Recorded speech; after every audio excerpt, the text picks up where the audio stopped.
Amy Grant, Lead Me On, is definitely my top 3 favorite albums of all time. I think that album was revolutionary, and it's unbelievable. And I think lyrically, I think everything, it's just revolutionary. She was so honest, and it's things that we as a band and our songwriters strive for too. Is just that honesty. I mean, she was so honest about so many things in that album, and I think that her honesty during that time was just so bold. That's the kind of stuff that, you know, lasts forever. And I think that CD, in my mind, will go down in history as one of the best.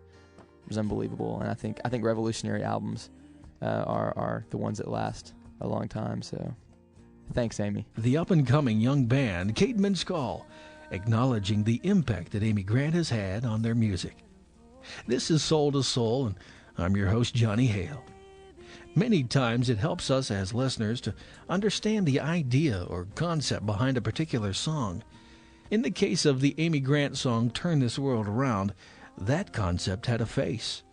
A homeless person named Johnny. Turn This World Around is a song that tries to capture that we change the world a little bit at a time as we respect ourselves and other people. And you respect the path that they're on for being the unique path that it is, just like yours is and mine is. And I was very motivated by a homeless man named Johnny that I met in Santa Monica and got to spend about 3 hours sitting on a park bench talking. We talked and talked and talked and talked and talked,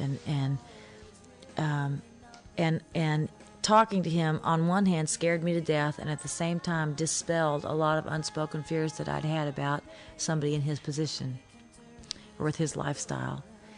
And when I finished this conversation, and we laughed and talked, and some of the things that he said really scared me, I saw how one choice leads to another choice leads to another, and that our life really is the sum of all the choices that we've made.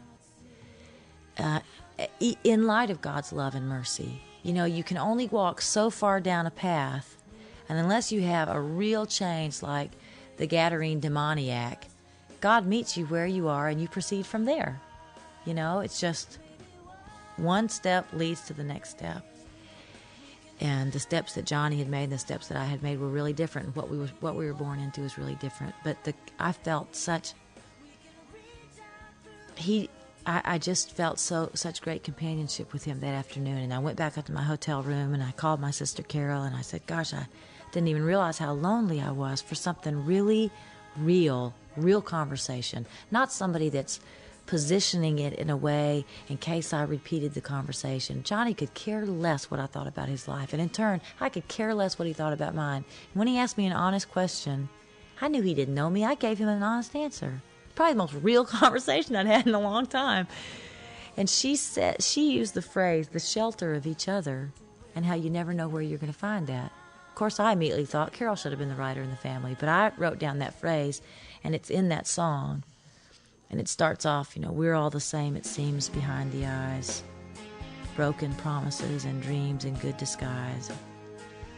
And all we're really looking for is somewhere safe and warm, the shelter of each other in the storm. So, hats off to Johnny. Good inspiration.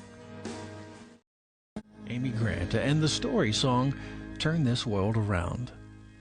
As she began writing for Behind the Eyes, Amy went back to a familiar place, Caribou Ranch, the studio where she recorded a number of albums many years ago. We asked her if coming back signified that she had somehow come full circle as an artist, culminating with the new project. I was glad to go back to Caribou. I had a lot of good memories there and some hard memories there. I recorded 4 albums at Caribou Ranch, and, you know, the details of my life are probably as interesting as the details of your life, you know. It all means something to you, just like mine means something to me. But that place, for me, meant a lot because I made a lot of music there and wrote a lot of songs there. But there were bittersweet memories. And it was just on a whim that Mike Blanton and I went back there.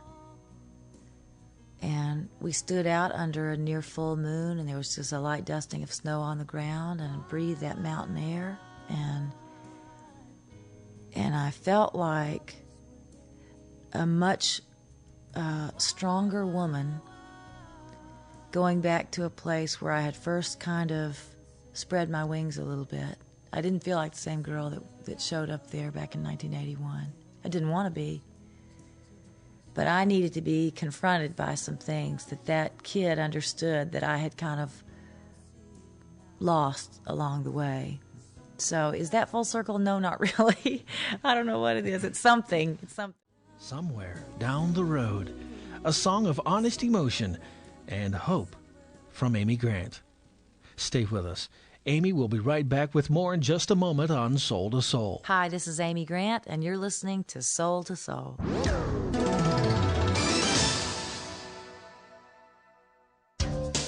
Now it's time for 60 Seconds with Pastor Scotty Smith. This week's question is, if Jesus wrote us a letter today, what would it say?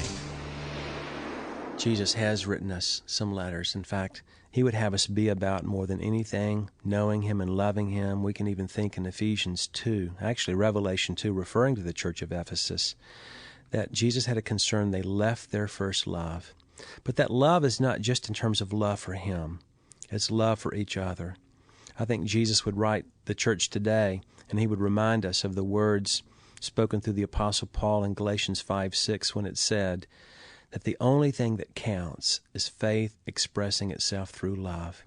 Faith is the content of which we believe as Christians. Love is the natural consequence of the faith understood. So growing in faith, growing in understanding, and growing in relational reality as a people of God, a people who worship their Lord, and a people who love each other, and a people who love the lost with gospel passion.